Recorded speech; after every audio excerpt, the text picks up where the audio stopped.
Hi, I'm Robert Lisatz, and today we are going to talk about tactical pens. This channel is all about being safe, fit and prepared like a modern day samurai. And as a modern day samurai, I guess you have to know at least something about tactical pens.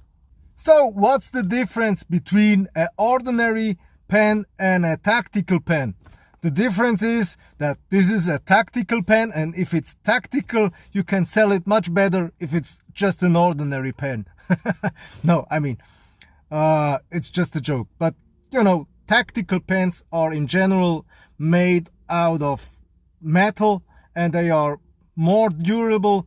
And why? Because you want to use this spike here in self-defense situations like this here.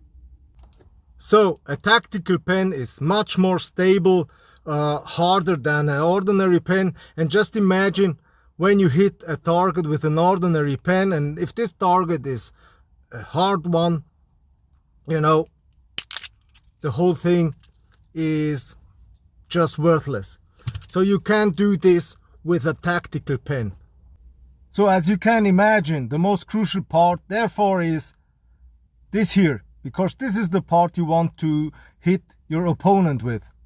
And there are several ways you can use the tactical pen in self-defense situations. For instance, when you're grappling and when you are in a grappling range, you can use the tactical pen also just to push on certain points, and it's not necessary to penetrate, you know, the skin of your opponent. So it's just enough to push and inflict pain, and sometimes this is enough. Sometimes you have to go further.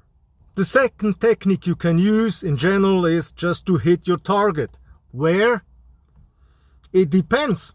I mean, you have to obey the laws of your country. So before you use a tactical pen in any self-defense situation, be aware that there are laws you have to obey. And if you don't obey the laws, you have a serious problem then. So get informed when it's allowed in your country to use a tactical pen, and in what kind of situations, if at all. Because it can be that in some countries this is prohibited, forbidden. It's very important that you practice the techniques in all fighting ranges. This means while striking, while grappling, while being on the ground. As with any weapon, possessing a weapon doesn't mean that you can use it when you have to in a self-defense situation. You have to practice with it frequently. So let's check out some other things here on this tactical pen.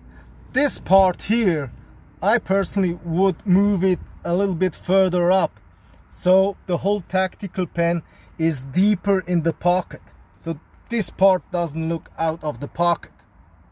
Then here is a thing which I think is quite nice, and this is this really small blade here, and it serves, for instance,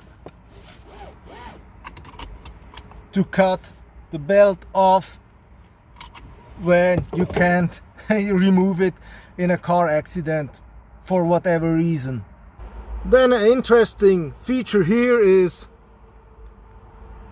this small flashlight. It's cool. I mean, I'm a lot in the car because of my job. I work as a money transport guy at Valina Varovanie, and this means there are several things always, you know, falling beneath the seats, and you have to search them, and it helps if you have a small flashlight. Then of course you can use a tactical pen also for more peaceful tasks like writing, and you know, the writing part is here, not here. In my opinion, a tactical pen is a cool thing. I know that there are several martial arts and self-defense experts who really do not like tactical pens. I mean, this is their opinion.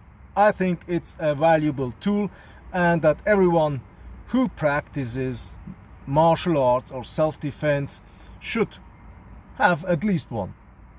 If you want to be safe, fit and prepared like a modern day samurai, subscribe to my channel and hit this bell notification because YouTube likes it. I don't care about what YouTube likes, but if I'm putting some effort in these videos, this is the way you can help me out. See you in the next video. Bye.